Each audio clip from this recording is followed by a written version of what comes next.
नमस्कार मित्रांनो, आपण पाहत आहात इयत्ता तिसरीच्या 6व्या कवितेला शेतकरी दादा. मी आशा करते तुम्ही कविता नक्कीच वाचली असेल. त्याचे प्रश्न उत्तर आपण पाहून घेऊयात. पहिला प्रश्न आहे, योग्य शब्द लिहा. त्यातील पहिला आकडा शेतात राबणारा शेतकरी दादा. दुसरा आकडा दया येणारे, उत्तर आहे ढग. तिसरा आकडा टपोरी मोती देणारी, उत्तर आहे माती.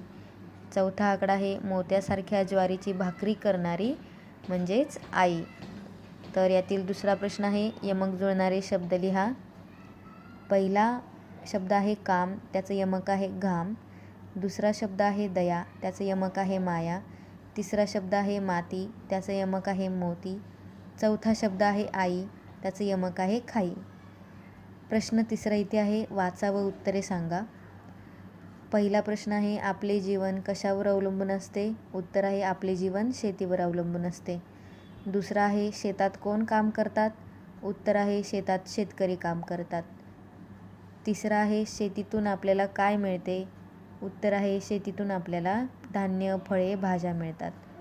चौथा आहे, हिरवेगार शेत पाहिले की काय होते? उत्तर आहे हिरवेगार शेत पाहिले की मन आनंदी होते. अशा प्रकारे आपण शेतकरी दादा या कवितेच्या प्रश्न उत्तरांना पाहिलेले आहे. आवडलं असेल तर लाईक नक्कीच करा. काही शंका असेल तर कमेंटमध्ये नक्कीच कळवा. धन्यवाद.